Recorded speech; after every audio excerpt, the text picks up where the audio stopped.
भगवान से जुड़ने का वो विज्ञान जो 99% लोग कभी नहीं समझ पाते। कभी कभी जिंदगी ऐसी लगती है जैसे सब कुछ है फिर भी कुछ भी नहीं। पैसा है, लोग हैं, परिवार है, सफलता है, फिर भी रात के सन्नाटे में एक खालीपन कुरेदता है, एक ऐसी खामोशी जो चीखती है, ये सब करके भी मैं पूरा क्यों नहीं हो पा रहा। आरव ठीक इसी जगह खड़ा था, पढ़ा लिखा, मेहनती, समझदार, बाहर से सब ठीक, अंदर से बिखरा हुआ। हर रात वही सवाल उसे सोने नहीं देते। अगर भगवान है तो मैं इतना अधूरा क्यों? अगर वो सब सुनते हैं तो मेरी पुकार क्यों खाली लौट आती है? उसने हर रास्ता आजमाया, मंदिर की घंटियां बजाईं, मस्जिद में सजदा किया, गुरुद्वारे में लंगर लगाया, चर्च में मोमबत्ती जलाई, मंत्र जपे, व्रत रखे, दान दिए, पर वो खालीपन, वो जस का तस। एक रात थक कर उसने खुद से कहा, शायद जो रास्ता मुझे बताया गया है वो पूरा नहीं है। यहीं से उसकी असली यात्रा शुरू हुई। शहर से दूर जंगल के किनारे एक छोटा सा आश्रम था। लोग फुसफुसाते थे, वहां एक बूढ़ा संत रहता है, वो बातें करता है जो न किताबों में लिखी हैं न यूट्यूब पर मिलती हैं। आरव पहुंचा। आश्रम सादा था, न भीड़ न शोर, बस एक गहरी, दिल को छूने वाली शांति। पेड़ के नीचे सफेद वस्त्र में एक वृद्ध बैठे थे, आंखें बंद, चेहरा ऐसे जैसे सारी दुनिया की चिंताएं उन्हें छू भी नहीं पाती। आरव ने हिम्मत करके पूछा, बाबा, क्या भगवान सचमुच है? संत ने धीरे से आंखें खोली, मुस्कुराए और कहा वो वाक्य जो आरव की जिंदगी बदल देगा।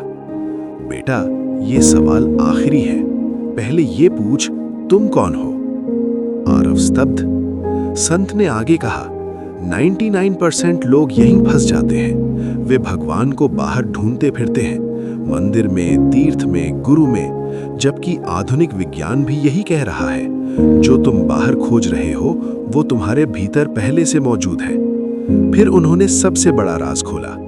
भगवान कोई दाढ़ी वाला बूढ़ा व्यक्ति नहीं बैठे, भगवान एक चेतना है, एक शुद्ध, असीमित, शांत चेतना।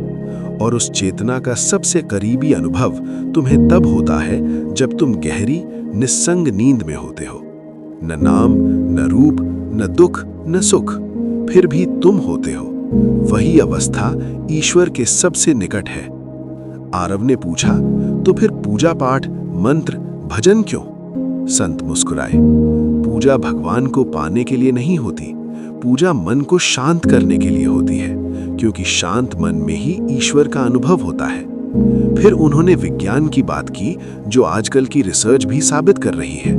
तुम्हारा मस्तिष्क लगातार तरंगे यानी ब्रेन वेव्स बनाता है। जब मन में डर, क्रोध, लालच, चिंता होती है, तरंगे तेज, बिखरी, बीटा और हाई बीटा में रहती हैं।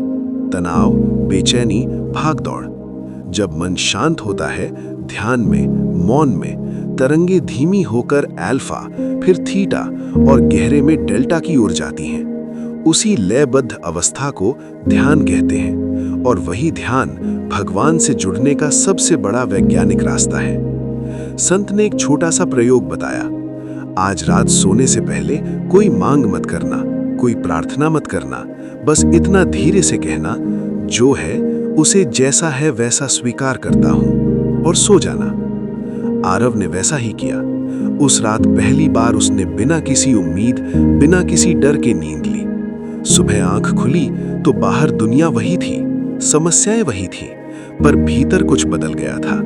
एक सूक्ष्म, स्थिर, शांत ऊर्जा। धीरे धीरे उसने ध्यान शुरू किया, कभी 5 मिनट, कभी 10, बस सांस देखना, विचारों को जाने देना, मांग छोड़ना, अपेक्षाएं छोड़ना, मैं को थोड़ा थोड़ा कम करना। समय बीता, दुख कम नहीं हुए, पर दुख अब उसे तोड़ नहीं पाते थे। समस्याएं खत्म नहीं हुई, पर अब वो उनसे भागता नहीं था। एक दिन उसने संत से पूछा, बाबा, क्या यही भगवान से जुड़ना है? संत ने बड़े प्यार से कहा, नहीं बेटा, ये तो शुरुआत है। असली जुड़ाव तब होता है जब कोई गाली दे और भीतर कोई प्रतिक्रिया न उठे, कोई धोखा दे और मन कड़वा ना हो, जिंदगी गिराए और तुम भीतर से अविचलित रहो, तब समझना तुम भगवान से नहीं, भगवान में विलीन होने लगे हो। आरव अब पहले जैसा नहीं रहा। वो धार्मिक नहीं बना, वो जागरूक बन गया। अब जब कोई उससे पूछता भगवान कहाँ है, वीडियो को लेकर के चैनल को सब्सक्राइब करें, तो वो बस मुस्कुराकर कहता, जब मन थम जाए, जब सारी मांगे गिर जाए, जब मैं थोड़ा बहुत कम हो जाए, तभी वहीं भगवान है। और यही वो छिपा हुआ विज्ञान है जो 99% लोग कभी नहीं समझ पाते।